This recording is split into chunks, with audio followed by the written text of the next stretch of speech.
Hello, can you hear me? Am I audible? Yes, yes, Good. yes.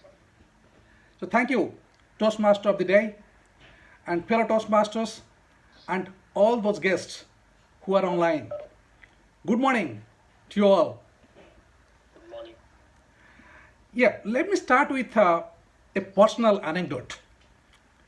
My wife loves her evening walks, but all changed last week when Dubai went to almost partial lockdown because her long time evening work partner refused to comply. Obviously, she got too anxious. And you know what? The anxiety spilled over, and we all had to get the brunt of it. So, friends, the reason I started with this anecdote is that anxiety, in one way or other, is affecting us because of this calamity that we have faced now.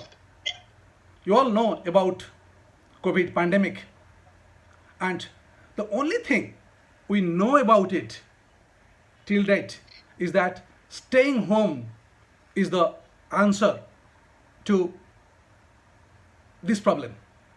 In fact, the social distancing that we are talking about and physical isolation are the only medicines which has been effective on this condition till date. Although all over the world we are trying our best to get something, to get the right cure or vaccine. There are few things we must discuss today. One is that we know the inevitability of having this social isolation, but at the same time, the havoc that is creating. You must have heard about a famous Italy politician taking his own life, and also plenty of news you must be bombarded with day in and day out from many multiple states in India and all over the world. People simply are not able to cope with this enforced containment. So today my talk will be focusing on 5 steps on how we'll be able to manage COVID anxiety and lead a better life. Many of you must have heard about this term called Covidiots, a new term been created specifically for this purpose by dictionary.com. It implies people, those who engage in behavior which are counterproductive, making everybody sick. They act like idiots. Well, idiot is a pejorative word, I understand that. But for the purpose, that's probably right. We would like to discuss today ways in which we will be able to be champions, be successful over this anxiety of COVID. And I have coined the word called COVID champions, or in short called Covions. So joining from Covidiots to Covions, this is what we'll be doing today. I'll be using a mnemonic. And in the times of Corona, what could be a better mnemonic than using COVID itself? COVID. Anyone who know the full form of COVID? Well, you possibly can put it in the chat box and write down its full form. I can have a look later on. So let's go about it straight off, and then possibly we'll have some time to discuss at the end. C stands for cutting off. Gone are the days when people were hankering after knowledge. They're going from place to place to get informed. Nowadays, we are literally bamboozled by knowledge. We are bombarded by knowledge so much and so much that it is actually creating problem in our daily life. The so-called too much information, TMI, has been causing anxieties. And to add it up, there are some very creative people amongst us who give very negative fact, the so-called fake news, and that is definitely not helping the cause. So the answer again ends with C, called cutting down. Please try to reduce your reading time about this illness as much as possible. Some experts tell it should not be more than 30 minutes in a day. And During this time, you have to look at information from reliable sources, experts. For example, I consider myself one in my field. I'm happy to share some of the information without any charge. And the next point let's discuss about is O, the next alphabet in COVID. O stands for opportunity. Let's admit it. COVID has restricted our abilities, our movement capacities, and we are unable to do the things that you always wanted to do. So it so happens that many of us feel stunted. But please take a moment. Let's reflect on it.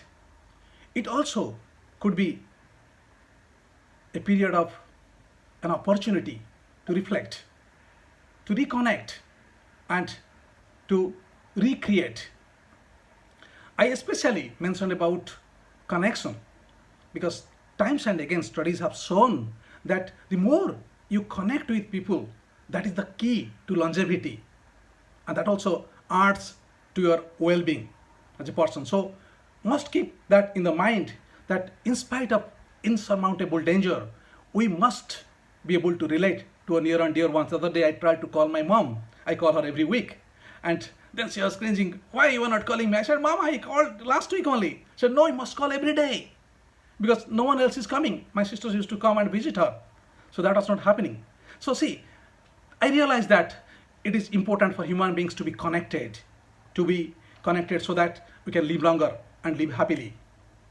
Next one in that letter is called, it's V. V stands for visualization. It also could be meditation or yoga, whatever you like.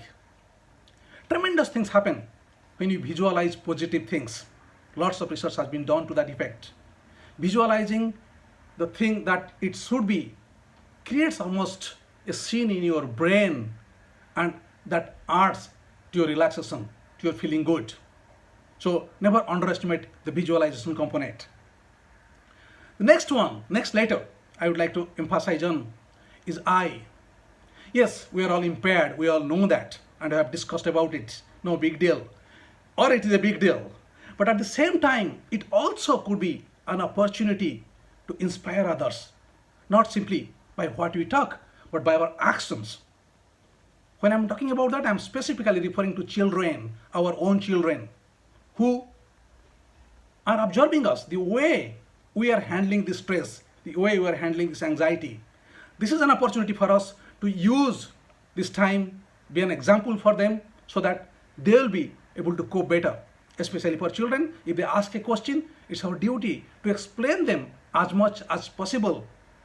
Of course, understanding how much information they can take. So, I, or the inspiration, is an essential part of dealing with COVID anxiety.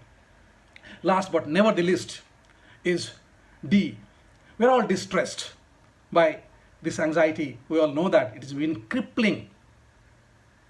But it's our job at the same time to convert this distress to de-stress in the form of stress management. This is a God-given opportunity if you think it that way. And I always talk about this mnemonic again because mnemonics help you to remember things, the memory aids. I talk about ARER. A stands for acceptance. It's important for you to accept first that there is a problem, there is anxiety. You must have heard about innumerable marital conflict, divorce, skyrocketing. It's the fact that people are not accepting the reality. All right? So once you accept, then you can do something. Remember, change doesn't happen unless or until you accept the problem. And at the same time, you have to think about the R part. R talks about, well, it's about reflections, thinking about the problem, breaking it down to different chunks and work on that. That is the essential aspect of solving a problem, including stress. And the last letter is E, or the so-called, it stands for exercise.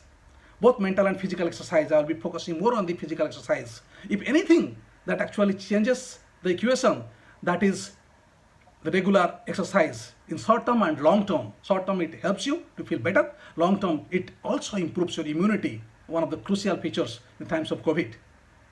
So friends, times are hard, but remember that we'll be able to jump from being a Covidiot to a Covion. If at all in trouble, always remember COVID. And let me end my speech by saying this, that these too shall pass. Over to you, Tiomadi.